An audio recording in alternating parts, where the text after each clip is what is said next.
Você já pensou que algumas das melhores descobertas acontecem por acaso? Como resultado, muitas das marcas e produtos mais famosos do mundo começaram fazendo algo completamente diferente do que são conhecidos hoje. Eles variam de refrigerantes que foram originalmente misturados com drogas poderosas que alteram a mente a remédios com efeitos colaterais inesperados, mas lucrativos. Vamos saber um pouco mais? Vem comigo!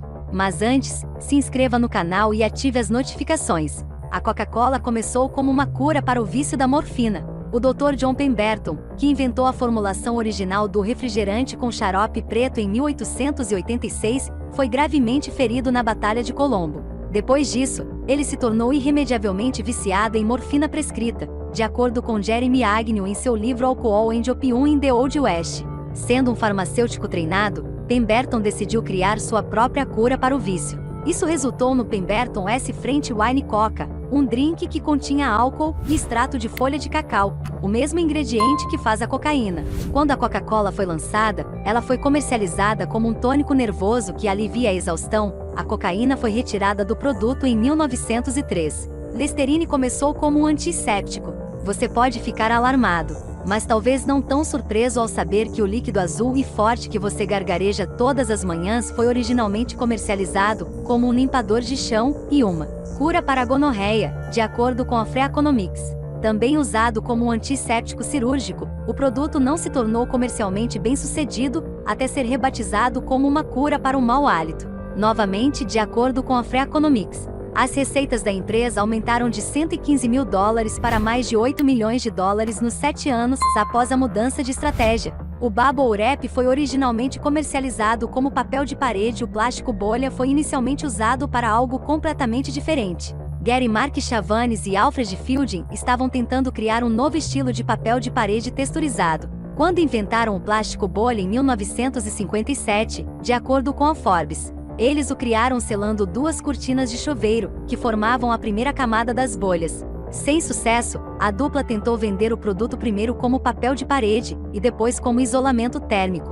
De acordo com a lenda da empresa Sealed Air, foi somente depois que a IBM lançou o computador 1401, em 1959, que o plástico bolha foi usado pela primeira vez com o propósito de manter os produtos seguros em trânsito. O objetivo do Slink era estabilizar o equipamento naval em mares agitados. Betty James, esposa do criador do Slink, Richard James, exibe uma edição comemorativa de ouro do 50º aniversário do brinquedo Slink em uma coletiva de imprensa em Nova York, nesta foto de arquivo de 21 de março de 1995. O Slink é um dos brinquedos mais influentes de todos os tempos, de acordo com a Time. No entanto, as hipnotizantes molas de metal foram originalmente inventadas para um propósito muito mais prático: dispositivos de estabilização em navios em mar agitado. Não foi até que o estabilizador de instrumento foi acidentalmente derrubado de uma prateleira e pareceu andar sobre uma mesa que seu inventor, Richard James, o concebeu como um brinquedo, de acordo com a The Eck. James disse uma vez: falando estritamente, não fui eu que inventei o Slink. Ele praticamente entrou na minha vida. O Viagra foi projetado para reduzir a pressão arterial. Os cientistas que desenvolveram o Viagra, ou citrato de sildenafil, esperavam que ele pudesse reduzir a pressão arterial e tratar a angina, um problema cardíaco. No entanto, eles encontraram um efeito colateral surpreendente durante os testes clínicos. Os participantes do sexo masculino tiveram ereções, de acordo com a BBC. Curar a disfunção erétil tornou-se um efeito colateral incrivelmente lucrativo para a droga. E em 2007, seu propósito original foi justificado. Os cientistas mostraram que, além de aumentar o fluxo sanguíneo para o pênis, a droga também pode aumentar a quantidade de sangue enviada para o coração e os pulmões. De acordo com a British Heart Foundation, 7-Up era originalmente uma droga estabilizadora do humor. O 7-Up começou com um rótulo muito menos cativante: refrigerante de lima e limão com rótulo de Bib. Como o nome indica, a bebida com sabor de limão contém lítio, uma droga usada no tratamento psiquiátrico de pessoas que sofrem de transtorno bipolar. De acordo com o The New York Times, 7-Up continha lítio até 1950. É até sugerido que o 7 no nome se refere à massa atômica do lítio, e a pode estar relacionado a uma melhora do humor após a ingestão da substância.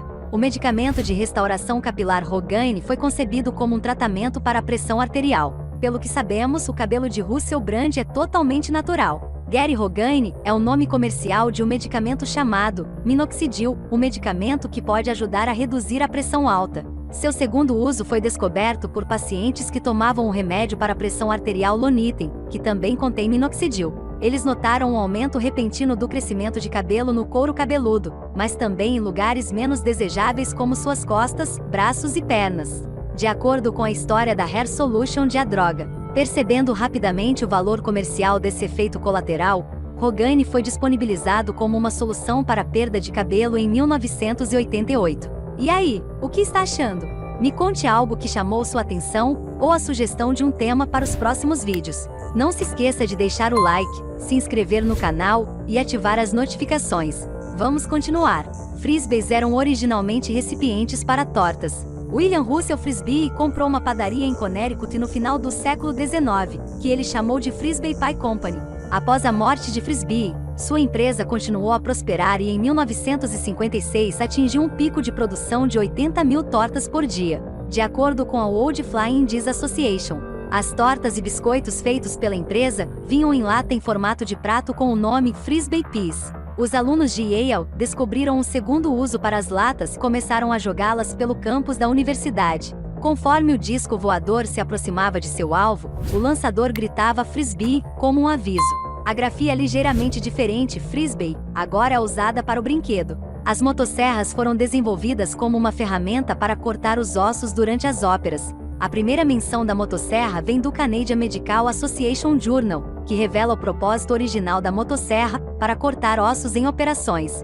De acordo com The History of the Science, a revista diz: a ortopedia tornou-se uma especialidade com a ajuda de um novo instrumento, o osteótomo, inventado por volta de 1830 pelo alemão Bernheim. Esta ilustração de um inventário contemporâneo de instrumentos cirúrgicos mostra claramente que isso o mestre da prótese inteligente inventou de fato a corrente. Os elos da corrente tinham pequenos dentes cortantes com as bordas colocadas em ângulo. A corrente era movida ao redor de uma lâmina guia girando a alça da roda dentada. O WD-40 foi usado para lubrificar mísseis. O WD-40 é mais comumente usado para proteger os implementos de metal da umidade e para afrouxar os parafusos apertados. Cerca de 80% dos lares americanos possuem uma lata dessas coisas. No entanto, originalmente WD-40 foi usado para lubrificar, felizmente não usados, mísseis nucleares durante a era da Guerra Fria.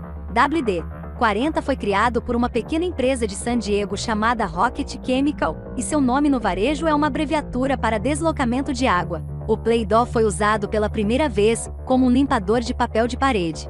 Cleo e Noah M. Seviker desenvolveram a massa em 1933 para ajudar a limpar as paredes cobertas de fuligem, de acordo com o The Huffington Post.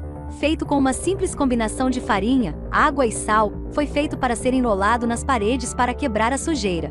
No entanto, a introdução do papel de parede de vinil fez com que a massa se tornasse um tanto supérflua. Mas então, o parente mais jovem de O.M. Seviker, que foi contratado pela empresa em 1949, descobriu que a fórmula poderia ser usada como uma argila de modelagem flexível, de acordo com a Ohio History Central. Play-Doh foi colocado à venda com esse propósito em 1956. E então, já pensou nisso? Não se esqueça de se inscrever no canal e ativar as notificações.